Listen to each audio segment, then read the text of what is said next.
Hello, and welcome back to Discomfort Films. It's been a while, life is kinda kicking my ass, but what else is new? Also, I'm getting over a cold, and I'm, mostly okay, but I'm still kinda phlegmy, so if you hear, weird nose and throat noises, no you didn't.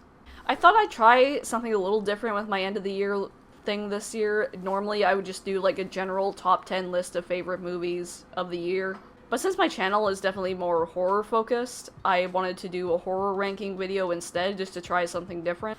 I also noticed that this is kind of intentional, but I don't really talk about movies that I dislike much on this channel, and I don't know, this kind of reaffirmed that decision because, at least for, recent mainstream horror movies, because I find that the ones that are bad, they're bad in very similar ways, so they're not that interesting to talk about. But that was another thing I wanted to try out. So 2024 was overall an incredibly strong year for horror films. So this is going to be a ranking of every horror film that I saw that was released in 2024, starting with the worst on the bottom and then working our way up to the best at the end. Like I said, I haven't done a video like this before, so it might be a shit show, but we'll see. And speaking of shit shows, at the very bottom is Afraid. I saw the trailer for this a couple times and was hoping it would at least be one of those funny bad movies, but it was just a bad movie. The type of bad movie that just makes you resent wasting time on it. The whole vibe of this movie is we have Megan at home, but it has none of the camp or humor that actually made that movie entertaining. This movie is definitely trying to tackle a lot of the anxieties around AI technology, but it does it in the most surface level stupid way, and the dialogue is so cringy. It feels like the stereotypical out of touch screenwriters trying to sound modern.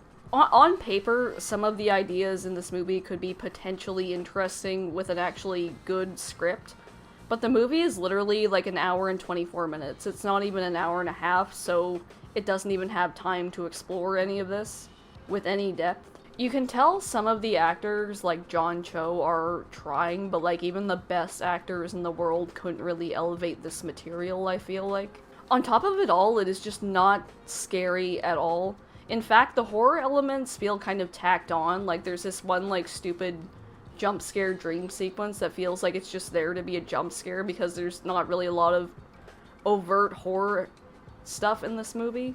And next up, the second worst, is The Strangers Chapter 1. I honestly don't really care about this series that much. I wasn't the biggest fan of the first movie, but I enjoyed the second one more than I thought. I don't remember much about it other than the total eclipse of the heart scene, but I do remember watching it when it came on streaming and being like, oh, that was better than I expected. So I actually went into this a little bit optimistic, and I shouldn't have. I really shouldn't have. This is such a boring by-the-numbers movie. It just really feels like a worse retread of the original film. It's even got a lot of similar things. Mormon kids for no reason, a part where the baghead guy appears in the background and then disappears without the character noticing, and a part where they accidentally shoot someone who's on their side. And also, the main couple in this are just incredibly flat, stupid characters, and I did not care about them at all. There's this whole thing where, it's the typical setup. Their car breaks down, they have to stay in this cabin overnight, and they find out the fridge isn't working at 3 in the morning, and they call somebody to try and fix the fridge. As far as you know, you're only staying overnight, and there's literally a diner nearby, so why the fuck do you need the fridge? And who is even gonna come and fix it in the literal middle of the night? It's just so contrived and stupid. Given that this is the first part in a planned trilogy, I really expected them to have more going on, but this was just such a letdown. It's such a nothing burger of a movie. Even it makes the original Strangers look good by comparison, and I wasn't even the biggest fan of it. And next up is Imaginary. This is another bland, extremely derivative Blumhouse turd that I don't think I have much to say about. I will say that there's a little bit of fun, practical creature effects towards the end, and there were some, unintentionally amusing moments to me. But, if Afraid was Megan at home, this is definitely Insidious at home. But even, the worst Insidious sequel is probably still more entertaining than this. In Insidious, there's a red door, and in this movie there's a blue door, and in Insidious, the Nightmare World or whatever is called The Further. And in this one, it's called The Never Ever. Suspicious. Also, the scares in this movie are so fucking goofy, it feels like something made for children, but even like some children's movies are legitimately scarier than this. Next up, yet another Blumhouse joint. This is Night Swim. Even though this was based on a short film, something about this just has the aura of like a shitty American remake of a J-horror movie from like 2002. This movie is extremely cliche. It felt like they didn't really know how to expand the concept from like a short film to a feature, so they just padded out the script with every cliche in the book. In fact, I will read them out to you from my phone notes now. So, family moves into a new house that turns out to have a dark past. Kid sees something spooky, but the family doesn't believe them. Supernatural thingamajig that grants a wish, but has a terrible price. Mom goes to the previous owner of the house and gets an old lady exposition dump. Dad gets possessed by supernatural forces and starts going crazy and tries to kill his family, and so on and so forth. And like, there's nothing wrong with like tropes or cliches on a surface level, but this movie doesn't do anything with them. Like they're like bricks. You can use bricks to like make anything, but this movie is just literally just like a featureless brick wall. It's kind of an awkward metaphor, but hopefully you understand what I mean. The positives I noted were that the performances I think are actually pretty solid, even if the characters are underwritten.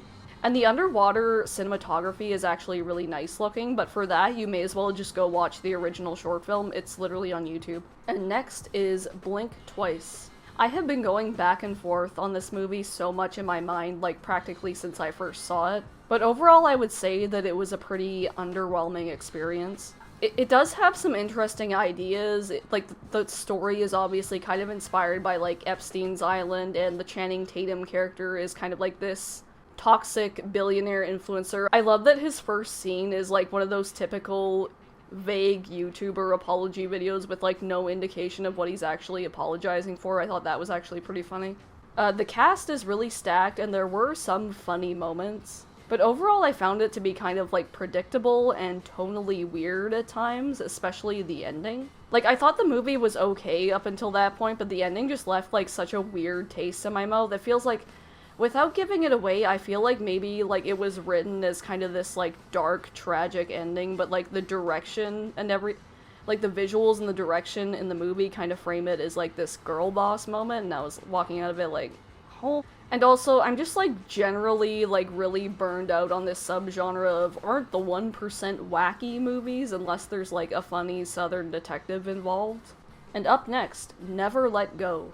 Okay, when this movie first got started, I was actually kind of intrigued by the rules and the lore of this world, and whether the supernatural stuff was real or not, but unfortunately, after a point, it just gets really damn boring. The two child actors in this are actually really good. And it has, like, a decent atmosphere, and, like, the forest and the cabin and stuff, like, just kind of has, like, a nice, spooky atmosphere. But I just lost interest in the story after a point, and there weren't really any twists or turns that I wasn't already expecting. Next, Carnage for Christmas. This is a super low-budget movie, so I can't really judge it on the same level as a studio film. That being said, this is still pretty rough around the edges. The lighting is honestly pretty ugly sometimes, and the sound quality is not always great. I feel like if I wasn't watching this on Shudder with subtitles, I would struggle to understand some of the dialogue. And on the surface, it seems kind of like a slasher film, but it turns out to be more of a murder mystery, which I was kind of disappointed in, but like I didn't mind the direction it eventually went. But despite its shortcomings, I find that it does have like a strange charm to it at sometimes. Like, I wasn't a big fan of, like, the flashy, like, montage editing, but I thought the scene transitions were actually really funny. The main performance is pretty decent, and there were moments that made me laugh, so while I wasn't a big fan of it, it does have its moments, and it's only, like, 76 minutes, so at least it doesn't overstay its welcome. And next is Maxine. So I was a big fan of the last two movies in this trilogy, X and Pearl, and was really looking forward to the third film. But ultimately, I was very disappointed. Like, I didn't hate the movie as much as some others did, but it definitely is quite inferior compared to the other two.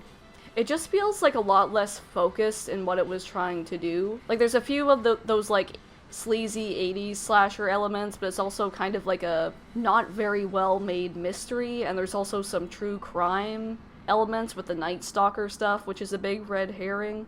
While also kind of being like a movie about acting and like Hollywood. and kind of the sleazy underbelly of it, and, like, there's nothing wrong with any of this stuff. In fact, on paper, it sounds really interesting, but, like, I feel like they didn't do anything that interesting with it in the movie compared to how the other two films in the trilogy kind of played with genre and tone in that way.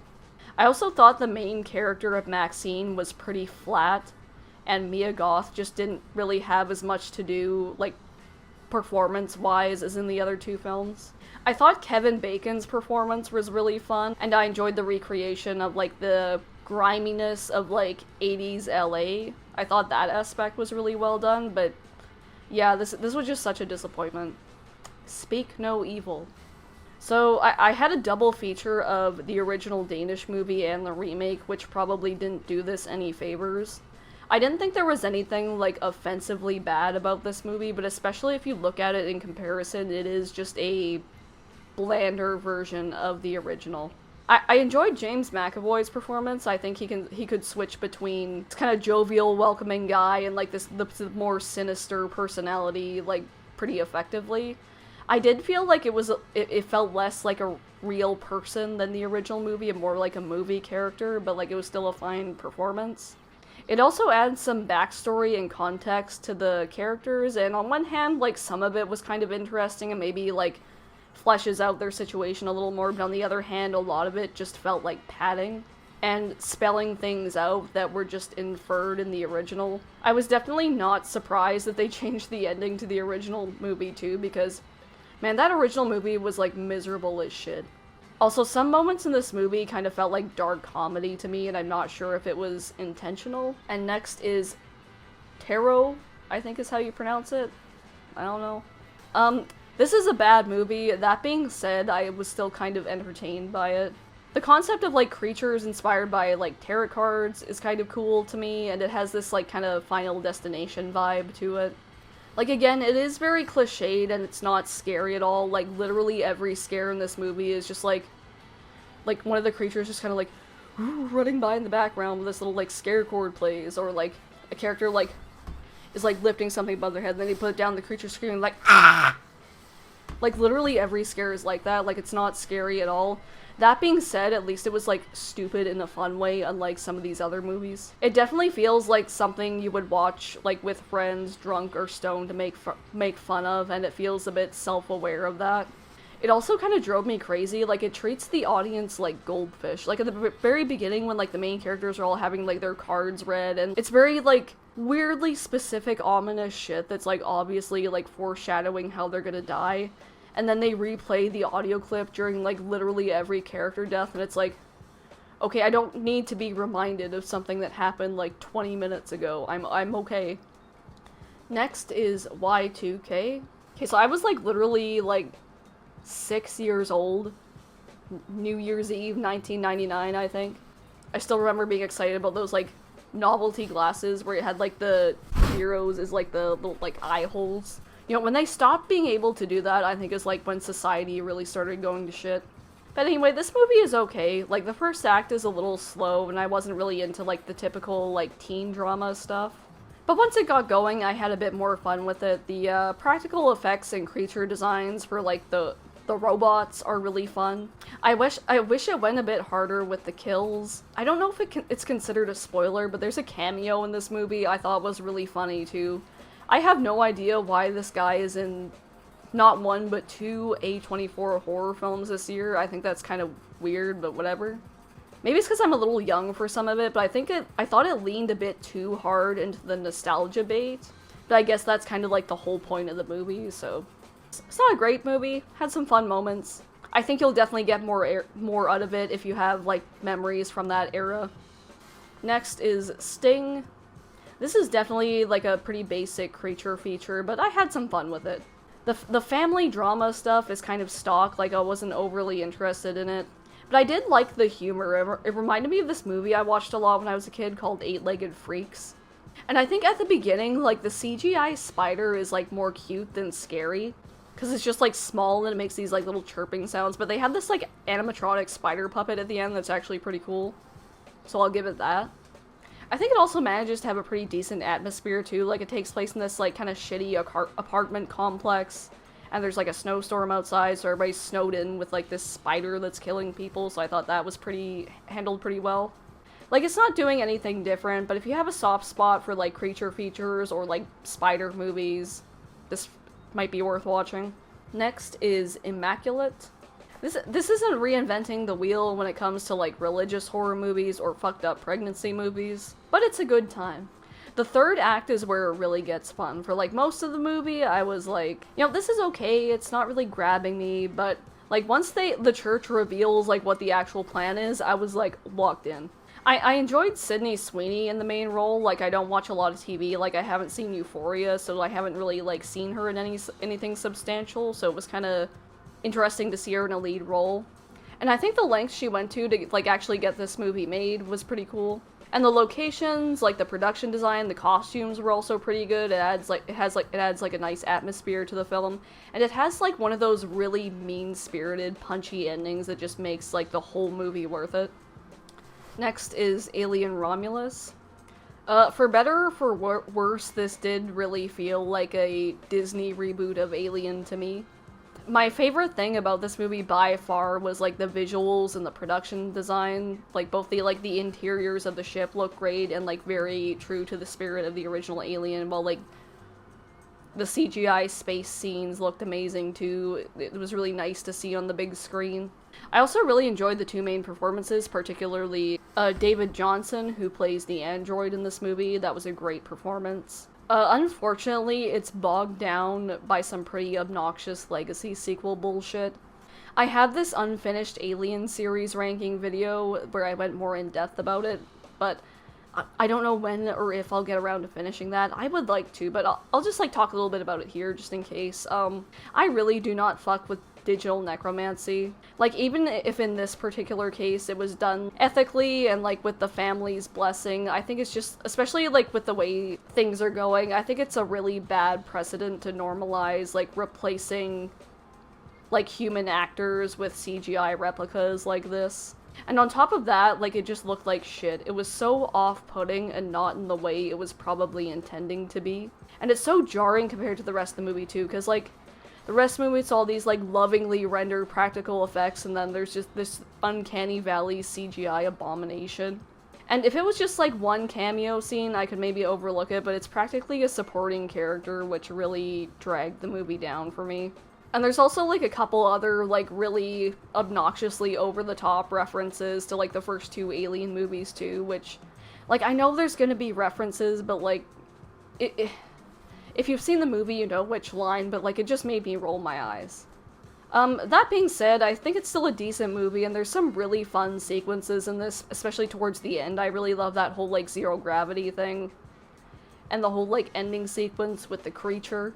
So while overall, like, it's a decent movie, I had fun with it, these elements really took me out of it. Like, it just felt like some, like, soulless corporate pandering, like, latched on to, like, this really, like, cool, lovingly made, like, alien movie, so that was kind of a bummer, but it is what it is.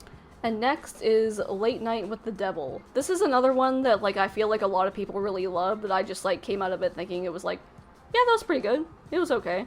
First up, I gotta say the lead performance by David Dastmalchian, I think is how you pronounce his name, was super magnetic, really fun to watch. I also really liked the old school, like, kind of satanic panic throwback stuff, and how, like, the movie kind of plays with, like, your perception a little bit, like, what's real, what's an illusion. This dynamic they have on the show between, like, the skeptics and, like, the mediums, and, like, kind of playing into, like, hypnosis and, like, what your mind perceives as real. I thought that stuff was really interesting. It also really pokes that, like, analog horror, like, lost media part of my brain. I did think it was a little bit of a mixed bag, like, as far as, like, how far it commits to the bit. Like, the talk show segments are good, and, like, the fake, like, ads and sponsors they have are really fun. But then, like, the kind of black and white behind the scenes, like, clips they have, like, feel a little bit less authentic, and there was this whole thing where they used, like, AI-generated imagery for some of, like, the, title cards and the, backgrounds and the production design. Like, it's something that, like, especially as it's becoming more prevalent, like, you might not notice it right away, but, like, once you see it, you can't unsee it, and I thought that was kind of, lazy cop-out, especially for a movie that's like trying so hard to recreate the aesthetic of a certain time period. Like, how hard is it to just pay somebody to draw a skeleton cartoon? So, while it did have some flaws for me, I still thought it was a really fun movie. I really loved the aesthetic and the main performance, and yeah. But anyway, for the third time, VHS Beyond. Well, I'd say I'm generally a fan of this series. Like, there are some, like, it is kind of a mixed bag at times. Like, a lot of the times with these anthology horror films, you have, like, one good short, a couple that are okay, and then just one that's absolutely dog shit, and you, at the end, you're like, okay, I don't really I don't really know how to feel about the movie as a whole. But fortunately in VHS Beyond, I thought all of the segments were pretty consistently good. The weakest part was definitely like the wraparound sequence, which I think is true for all of these fucking movies. But even then, I didn't hate it, it was just kind of underwhelming. Most of the shorts here, like, it kind of has this sci-fi alien theme, which I thought was really fun, and most of them are kind of these, like, high-octane splatter films, except for the last one, I think, which was Stowaway, which was probably my favorite. Like, it is kind of slow when I was kind of sitting through it, wondering, like, okay, like, when does it get going? But, like, by the time it ends, like, the concept in and of itself is just so, like, horrifying. It's, like, a cross between The Fly and The Jaunt. I thought that was so, like, fucked up. Like, it's something that stayed with me after I finished watching it. So, like, as far as, like, the shorts that had the biggest impact on me, I'd say it was that one. I was a big fan of Live and Let Dive, too, the skydiving one. Like, it's a pretty simple concept. Like, you got, like, a POV camera of some skydivers, and there's, like, a UFO, and they're getting chased around, like, in a orchard by aliens, and there's some great scares there, and the alien effects actually look pretty great. Fur Babies was really fun too. Like, it's a little bit long, but I thought, like, the concept was really fun, and I liked, like, the main, like, dog lady. I've definitely, like, encountered people who talk like that, like, waiting in the vet's office, so I thought that was pretty funny. So yeah, VHS Beyond, a really solid entry in the series, really enjoyed it. Right, and next up is Strange Darling. I'll just say, it is pretty corny that this movie opens up with this film was shot on 35mm, like, the title card. But that being said, the movie looks absolutely fantastic. The movie is broken up into chapters, which isn't that weird, but they're, like, told out of order, which I thought was kind of interesting, and it kind of kept me guessing as to what was going on. I just expected there to be, like, a little more to the story, though. Like, I know I shouldn't let, like, other people's opinions, like, affect mine, but the way people were talking about this movie when I went in, they were like, oh, you'll never guess the twist. It's the Barbarian of 2024.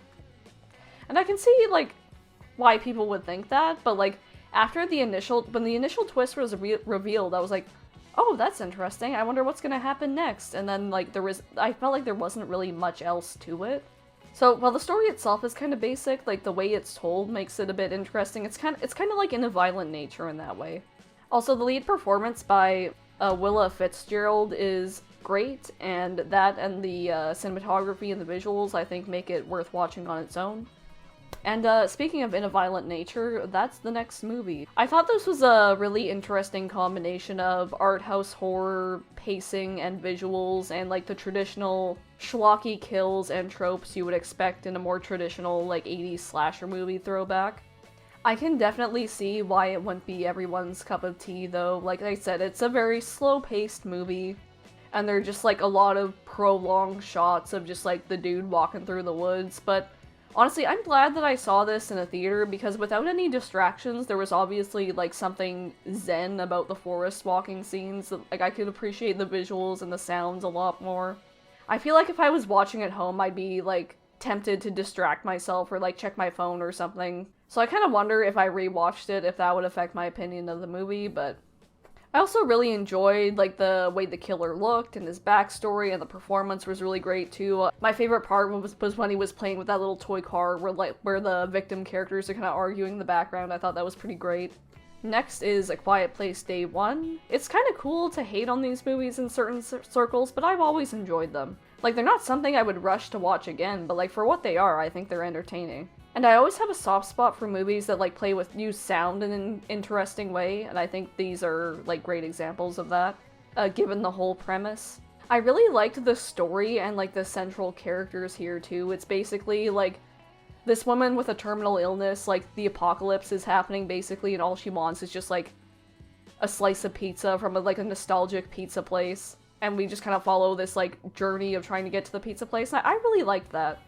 These movies are, like, very sentimental, and it does feel a bit, like, schmaltzy at times, but I would be lying if I said that, like, the ending didn't get to me emotionally. And I'm always a sucker for a cat, and the cat in this is adorable. It was really nice seeing Lupita Nyong'o in another horror movie as well. Like, it's obviously not, like, on the same level as her performances in Us, but I thought she did a great job of, like, making the character rough around the edges while still being likable.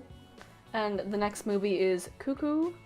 Cuckoo. This is another really well-shot movie. I really dug the cinematography. Like, I can't, like, name a specific example, but something about it just feels very evocative of, like, weird, like, older European horror movies. Even the blood has, like, this weird, like, pinkish hue to it that kind of matches that aesthetic.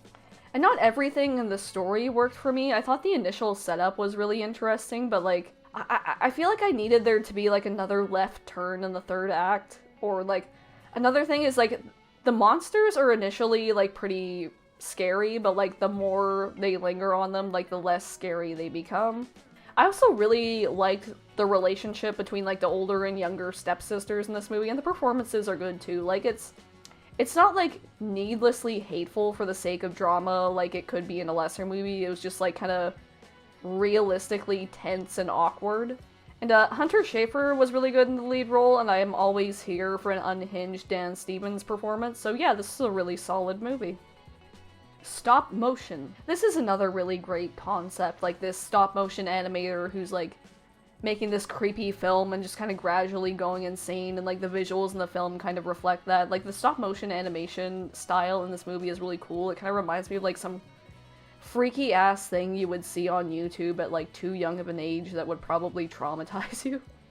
And even though like the plot twists were a bit predictable, I did like how it was kind of about like the creative struggle, like kind of trying to balance between like as the animator, like what she wants to make versus like what her mother wants her to make, and what this kid wants her to make, and like the nature of the kid is eventually revealed. And I thought that was a bit predictable, but at the same time it was kind of neat. Like it was a good way to like visually illustrate that kind of internal struggle. And it actually gets pretty gross in the third act especially, so I was very pleasantly surprised by that because I expected the horror to be more psychological, and it is, but it also kind of delivers on the gore at the end as well, which I was pleased with. And up next is Terrifier 3. I will say I didn't enjoy this quite as much as the second movie. Like, I definitely felt there were some pacing issues here, and like some of the editing was a bit awkward, especially since like I feel like there's a little more going on with the characters. Like it's still following like the same group of characters from the second movie, but there's a time skip, and like the sister's with a new family, was spending the holidays, and her brother's in school, so it's kind of like bouncing back and forth between all these things, and like also Art coming back. And I felt that it didn't always like balance like the pacing and the rhythm between like all these different storylines effectively, but that being said, I still thought it was a really fun, gory holiday slasher film. David Howard Thornton is like literally and figuratively killing it as Art the Clown. I absolutely love him in these movies. He makes these movies, honestly. And it's nice to see these like kind of unga bunga splatter movies making a comeback after a decade of the more like artsy horror films being more mainstream. Not that I don't appreciate those too. Like I love all kinds of horror, obviously. I feel like the straightforward like fun like gore movies have kind of taken a back seat, and I'm glad they're kind of making a comeback. And I love that they're always like kind of upping the ante and like trying new things in these movies. Like even though it's gone from like kind of a small independent movie to like a big franchise now, it doesn't feel like Damien Leone has sold out. And even though I don't necessarily love like every aspect of these movies, like I am locked in for the sequel. Like especially the way this one ends, I really want to see where they're gonna go in the fourth film and how they're gonna continue pushing the limits.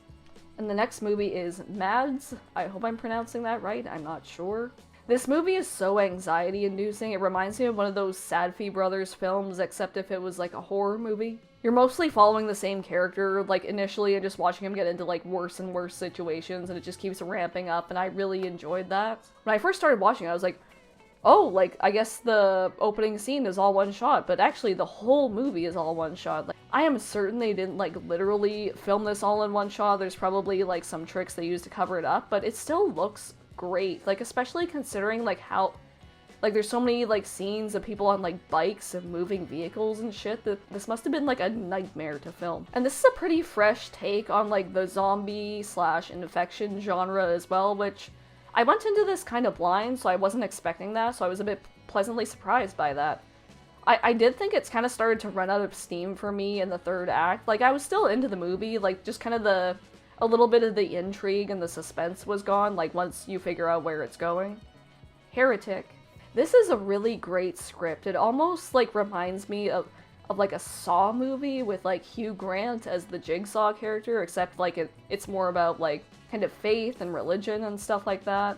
And it balances suspense and humor really well. I thought, like, Hugh Grant in particular did a really good job, like, kind of balancing between, like, this kind of nice, friendly old man. You wouldn't think twice about knocking on his door if you were, like, a Mormon missionary, and this, like, really, like, kind of megalomaniacal Jigsaw type character. His performance was so much fun. The main characters are really likable, too. I feel like it would kind of be very easy to take, like, these Mormon missionary characters and just, like, kind of turn them into straw men. Like, they actually feel like people. I think, like, the first 2/3 of the film, I was really into it, and the last act kind of lost me. I feel like the payoff didn't quite live up to the build-up, but that being said, I still, like, had a great time with this movie and would definitely recommend it. Next is Smile 2. I was pleasantly surprised by the first Smile. It wasn't an amazing movie, it was kind of derivative, but I thought it had some surprisingly, like, scary sequences and, like, fun ideas in it. I liked the main performance and the third act, so it was a pleasant surprise. This one, it's one of those sequels that where the structure and, like, the basic plot is, like, very similar, but they just go, like, bigger and better. I thought the pop star angle was great, too. Like, it feels like more high stakes having this, like, celebrity, like, go through the curse and have this kind of, like, public meltdown. And Naomi Scott's performance is great, too. Even before, like, her backstory is, like, fully revealed, like, you can kind of infer things about the character just by the way she acts, even if she doesn't, like, come right out and say things. It has a surprising amount of depth to it. And again, there's some very fun sequences in this movie, very great sound design, and some inventive visuals. I do think, like, the plot is a little bit too similar to the original at some points, like, especially, like, kind of in the third act. Like, if you see in the original, there's kind of this twist, and this one has a very similar twist. I feel like if they for sure will make a third movie, because this made a fuck ton of money. Like, I hope they kind of switch up the formula a little bit. Like, this is definitely, like, one of those popcorn horror movies, but it is a very well-made one. Okay, this one might be a bit controversial, like another pop star-themed movie. This is Trap. I can't help it. I had so much fun with this movie. Like, it's probably one of the most, like, fun theater experiences I've had in the past year. Josh Hartnett's, like, character and performance is so great in this. It's kind of like a mix of, like, the serial killer and this, like, Disney Channel movie dad. He's weirdly likable, too. Like, even though he's, like, a serial killer, you actually, like, want him to escape. And I thought the whole theme of balancing, like, this kind of secret life with, like, his family life was interesting. I will say, I think M. Night Shyamalan's daughter's singing is better than her acting, but I didn't hate her presence in this movie, and I think that's what, like, kind of makes the movie work on a meta level. It's like, it's about a father-daughter relationship, and it's also, like, kind of a father-daughter movie. I thought that was honestly, like, really interesting.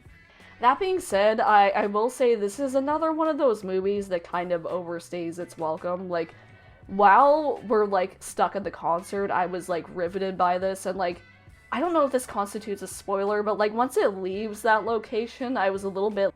But there are, like, at least, like, 2 or 3 points where the movie feels like it's ending, and then it keeps going for, like, another 15 minutes. And the first time it happens, it's like, oh, this is surprising, I wonder what's gonna happen next. But then, like, the subsequent times, it's just, like, made me feel fatigued. So yeah, while it didn't quite stick the landing, I had a lot of fun with this movie. I remember it fondly. I really want to rewatch it and see if I still have these issues with the third act at some point. But yeah. Probably, like, one of the best, like, modern M. Night Shyamalan films. Which I am a Shyamalan apologist, so, like, take that with a grain of salt, but yeah, really fun movie. Next is Lisa Frankenstein. Another fun movie, a great entry in the Weird Girl cinematic universe. As the title implies, it's a great mix of like kind of the macabre and the whimsical, which really like shows in like the visuals and the costumes.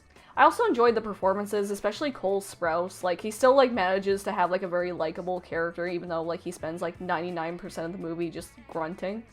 And another silly horror comedy, it's Beetlejuice.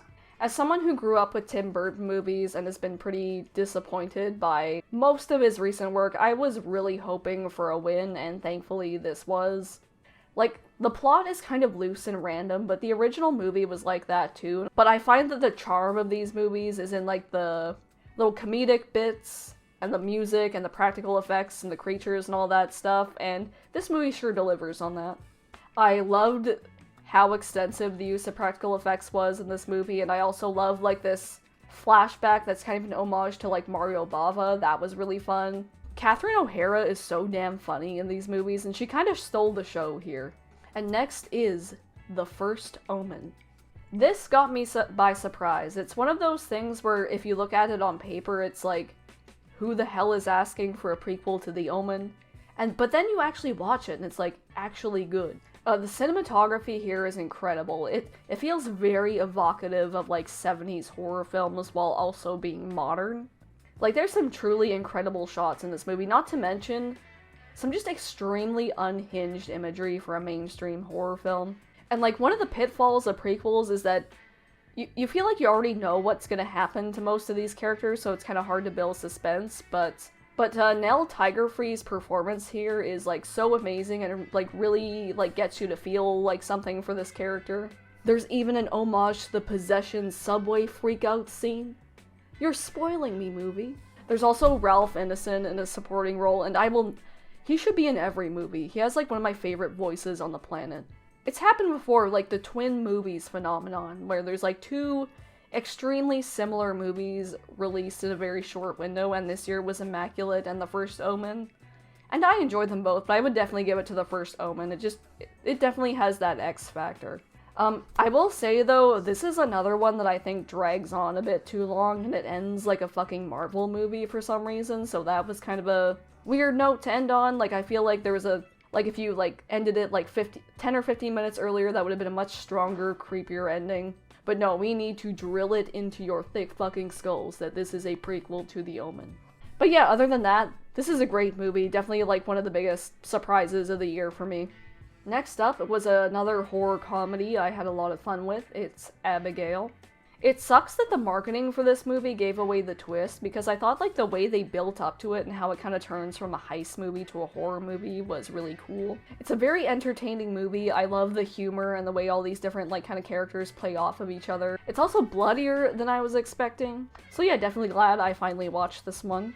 Next one is actually a short film. It's called Chime. I would normally just include feature films on here, but I really wanted to watch this because I'm a big fan of another horror film that the director made called Pulse, the original Japanese version, not the remake. So this is very similar to those films. It's very like kind of slow paced and atmospheric. It kind of has similar ideas and themes. I think I feel like there's a lot here that's open to interpretation, but I feel like the story is kind of playing with the idea of like a thought virus, which I think is like, or like an info hazard or whatever you want to call it, which is kind of a freaky concept to me.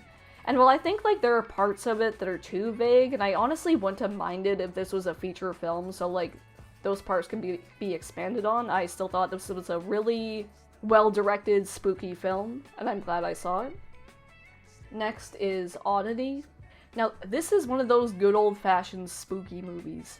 This has an opening sequence that just, like, grabbed me, and the mystery throughout and, like, the whole atmosphere and stuff just really kept me engaged. I know it's cool to hate on jump scares, and I think at their worst, they're a crutch, but this movie has some great jump scares. There are a handful of, like, certified my body took a screenshot moments in this. That, like, wooden mannequin thing was so fucking scary, dude. Like, I don't mess with that stuff.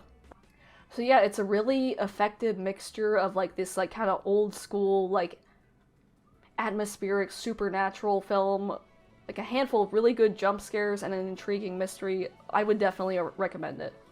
Next up, we're almost done, is Long Legs. Now, the plot isn't the most original, but I loved the presentation. I love serial killers and satanic panic shit, so this was right up my alley. And the two lead performances by Micah Monroe and Nicolas Cage were fantastic. I really loved Monroe in It Follows, so it's nice to see her in another big horror movie. And Nicolas Cage is one of those actors that, like, even if the movie's dog shit, he is putting 110% into it. And, like, the whole, like, aesthetic and, like, performance of, like, the Longlegs character is so, like, it's a combination of, like, unsettling and, like, kind of funny. Every time I watch this movie the next couple of days, I just, like, randomly blurt out some of his lines while I'm just, like, doing stuff around the house. Let me in now, mommy, daddy! Like, it's so good. I love watching Nick Cage in this kind of movie.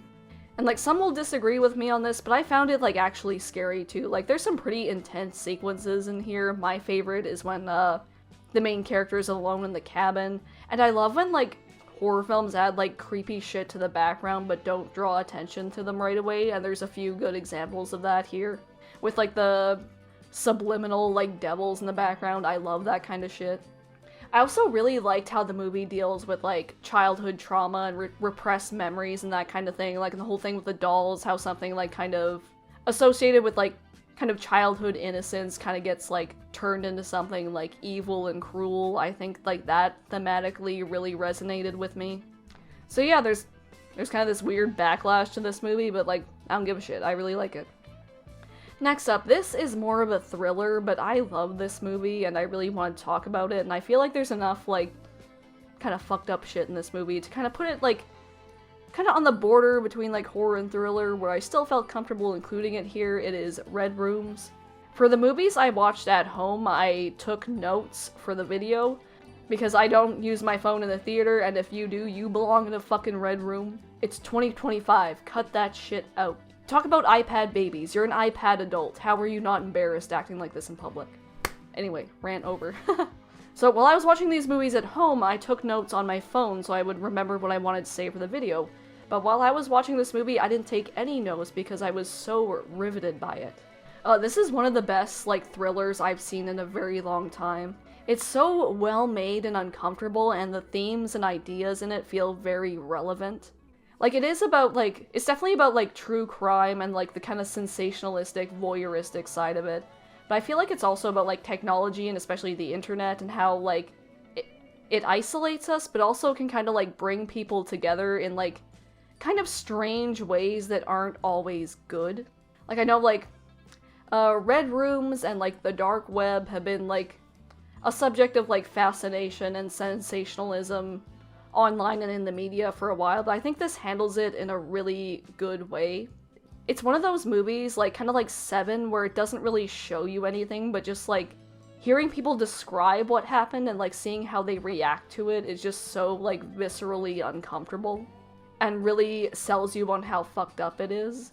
So this was an amazing movie. I'm glad I went out of my way to watch it. If you're into true crime related stuff and, like, just thrillers in general, you need to see this.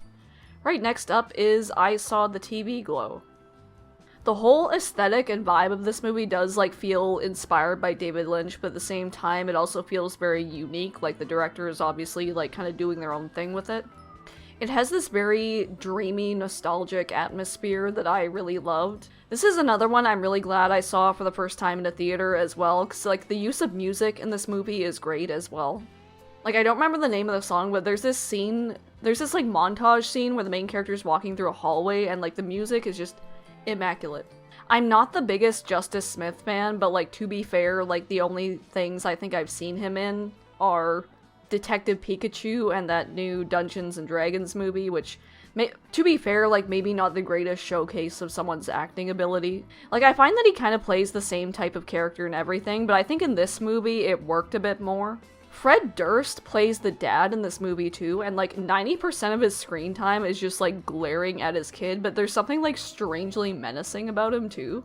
I also really loved, like, all the homages to, like, the kitschy, like, 90s genre shows. Like, there's a lot of, like, Buffy and Charmed and Are You Afraid of the Dark definitely felt like big influences. The story also did feel like a little bit influenced by like creepypasta and web horror too. Like the whole plot of like the season finale of the Pink Opaque show, it reminds me of those shitty like lost episode creepypastas, but if it was actually done well. This definitely isn't like a traditional horror movie. I found it to be more like existentially scary. They don't come right out and say it, but this movie is like very clearly a trans allegory, and I'm not a member of that community, so I can't speak personally to it, but it does seem to have like resonated with a lot of people, which I think is a great thing. Personally, it really resonated with me because like I was like a weird kid who grew up in a small town and had these like weirdly intense and kind of toxic friendships at times with other weird kids, so that element of the movie really rang true for me. And, like, there's a lot of great sequences in this movie. Like I said, that, like, kind of hallway montage, the, I can't remember what the moon guy's name was. I think it was, like, Mr. Moon... I think it was, like, Mr. Moonlight or something. And there's a scene where the two characters, like, meet up in a bar or something, where there's, like, a singer in the background. That, like, really reminded me of something out of, like, a David Lynch film. And the ending is just so, like, emotionally devastating, too. I saw it with an audience, and, like, the people were kind of giggling at, like, the cornier parts of the movie, but, like, after that ending scene, they were just, like, quiet. It was so, like, upsetting. But yeah, I really enjoyed this movie a lot more than I thought I would, and I think it's gonna be pretty influential. And I just love movies that just kind of are just kind of a pastiche of all these different influences, but still feel unique somehow. Right, and next is Love Lies Bleeding. This is, I don't know if I'd fully consider this a horror movie. There are definitely some horror elements, and I do want to yap about it, so I had so much fun with this movie. I'm going to talk more about this when I talk about the #1 movie, but I love it when, not only when female-directed genre films are kind of go mainstream, but they're also weird and gross. Because weird, gross women representation is deeply important to me. Yeah, I thought the performances in this were great. Katie O'Brien was a lot of fun. I loved, like, later on in the movie when she's, like, tweaking on steroids. Like, I didn't know what was gonna happen. I thought she might turn into a werewolf or some shit. And I'm not usually the biggest fan of Kristen Stewart. I don't hate her. Like, her performances are usually just kind of samey to me. But I liked her a lot in this movie. I find that she delivered, like, kind of the dry, comedic lines really well. And Ed Harris as her father with this, like, weird skullet was really good, too. I really loved, like, the kind of weird, like, history and subtext between those two characters. Her father's this criminal that she's trying to distance herself from, but, like, deep down she is a lot like him. I thought that was really interesting. And I also love, like, the weird, like, surreal moments in this movie. Like I mentioned earlier, there's this weird, like, almost body horror element with, like, the steroids and stuff like that. And I loved how, like, the flashbacks looked, too, and I know not everyone loved the ending, but I was a big fan. I definitely saw it as more allegorical, but I thought, like, it was a really nice way to end the movie. But yeah, I really dug this movie. I didn't get a chance to rewatch it, but I really need to. It's on my list. And the next one up is Nosferatu. I'm a huge fan of Robert Eggers. I've mentioned on the channel before, I love vampire media. And I have a real soft spot for, like, old school gothic horror as well, so of course I love this movie. And I'm really glad it's doing well financially, because, like, they don't really make, like, large-scale, like, gothic horror movies like this. The last one I think I can remember seeing in a theater, at least, was Crimson Peak, and I think that bombed. So yeah, I'm glad this is doing well. 'Cause the modern horror landscape is so starved for, like, big castles and period costumes, man. I have a few, like, small nitpicks about certain parts, but, like, I loved, like, almost every aspect of this movie. The production design, the cinematography, the costumes, the sets, all look incredible. I also love, it's not, like, not every shot is like this, but I love how, like, predominantly uses this kind of, like, blue and orange, like, color scheme that is very evocative of, like, the tinting in the original movie. I think all the main performances were great too. I loved Nicholas Hoult. I was especially impressed by Lily Rose Depp, because I don't think I've ever seen her in something like this substantial. So I was kind of interested to see how she would pull it off, and I thought she was great. Like, she has this emotional vulnerability, and, like, the physical shit that she does with, like, her body and her face during these, like, weird possession scenes were amazing. And I already knew he was gonna be great, but Bill Skarsgård just, like, absolutely, like, disappears into this role, even beyond, like, the prosthetics and stuff. Like, the whole, like, physicality and the voice was just so cool. And like long legs, it's also been another one that's been added to my stupid vocal stim rotation. No thanks to like the stupid TikToks. I feel like it's more accessible than like some of his early movies, but it's a pretty slow-paced movie, and there were some lulls here and there, but it is so atmospheric. The carriage scene was one of the highlights for me, and like, I feel like this is the same in like every, like, I mean, it's a knockoff Dracula, but every Dracula adaptation, the shit in the castle is always like some of the best parts. I was also very pleasantly surprised by how, like vampire bites are so like old stock at this point, but this movie somehow makes them so like visceral and gross. The sound design when he's like slurping on the blood is peak. I also thought the relationship between Ellen and Orlok in this movie was really interesting.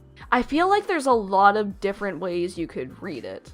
Like, it almost reminded me a little bit of the Coppola movie, but well, that was more of like a kind of star-crossed romance. This feels like more like dark primordial lust. And this goes back into the whole like gothic romance thing where like you're making something that's kind of grotesque, kind of like beautiful and alluring, and I love that whole undercurrent of the movie as well. I said this on my Letterboxd review, the final shot of this movie is so fucking good, I wish I could just staple it to the inside of my eyeballs. I want to get a print of it and hang it up on my wall and make all my guests super uncomfortable. So, Nosferatu was one of my most anticipated movies of the year, and for me, it lived up to the hype. Alright, now my number one horror movie of 2024 will probably surprise absolutely no one who actually knows me, but it is The Substance. But again, like, I loved, like, literally every aspect of this movie.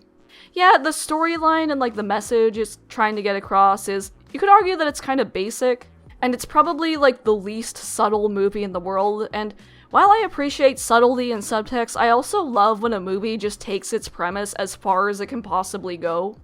And the third act of this movie definitely exemplifies that. Like, I'm not gonna spoil it, in case there's someone who hasn't seen it yet, but the last third of this movie, the first time I was watching it, I was like, okay, if this thing actually happens, I'm gonna go crazy.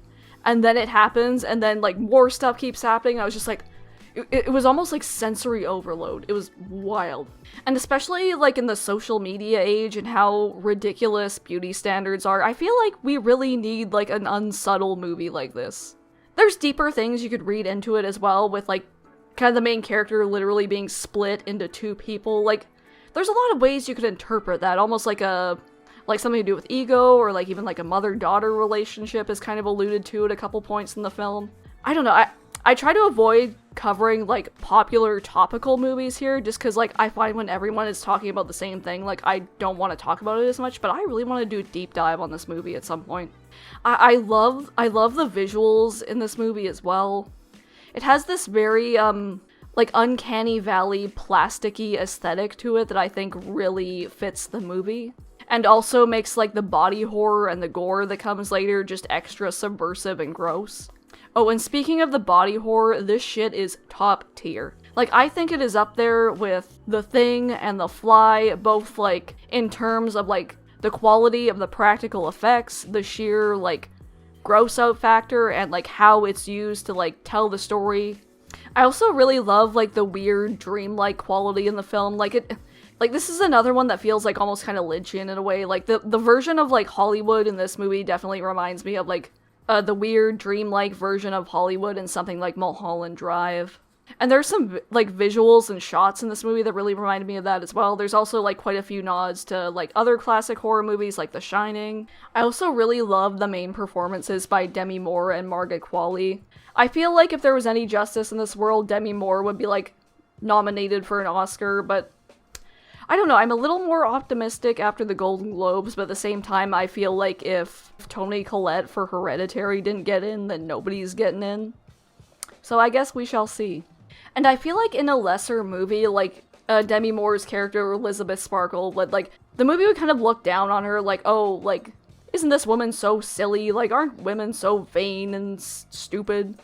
But I liked how, like, empathetic she was in this movie. Like, there's definitely a vanity element, but the character also feels, like, extremely tragic as well, and this movie, like, also has like some really weird tonal shifts at times, but I thought it handled them really well. Like it's like social commentary on like beauty standards and the kind of boxes people put women into, especially as they age, and kind of the superficiality of like Hollywood and celebrity culture. It has like the body horror gross out shit. It has dark comedy, and it also has like these elements of tragedy, and I think it handles all these really well. Margaret Qualley is also like so charismatic, even though like she doesn't have very much dialogue, which really fits the character, like as this like random new girl that walks on the scene and everyone just like immediately falls in love with her. So yeah, I adored this movie. I saw it in theaters twice. But yeah, those were all of the horror movies I saw that were released in 2024 ranked. And there's like still like movies that I just didn't get around to seeing. Maybe if I do see them at some point, I'll update the letterbox list, but who knows? So, what were your favorite and least favorite horror movies of 2024? I don't think I had many hot takes in this video, but I'm curious if there's, like, people who, like, strongly disagree with some of my rankings. But yeah, 2024 was a crazy good year for horror. There's some dog shit on the bottom of this list, but looking at it as a whole, there's definitely more stuff that I enjoyed than stuff that I didn't. So, thank you so much for watching. If you enjoyed this video, a like or a comment is appreciated. And thank you to everyone who watched, commented, liked, subscribed in 2024. I'm at 400 subscribers now, which is kind of crazy. Like, it's not a big number, but like in the grand scheme of things, but for me, it's big. So thank you very much for that. I'm gonna try to be making some life changes this year, so I don't know how active I'm gonna be on the YouTube side of things, but there's definitely still some things I'm working on, and I would like to... This is a fun hobby for me, so I'd still like to contribute to it, even if it's not as frequently as I would like. I don't know if I'll keep this in the video, because it might be kind of corny, but like I feel compelled to say something about it, since I haven't done any deep dives. I have like offhandedly mentioned his work, like kind of often on this channel, but I've been so saddened the last couple days, after reading about the passing of David Lynch. It's kind of a shitty coincidence, because, like, I'm in the middle of, like, working my way through Twin Peaks, and, like, the last handful of his feature films I haven't seen yet. But he's just one of those directors who just has such a unique way of seeing the world and expressing it in his art. Like, there is genuinely, like, I feel no one else on Earth who, like, is or ever will be like him.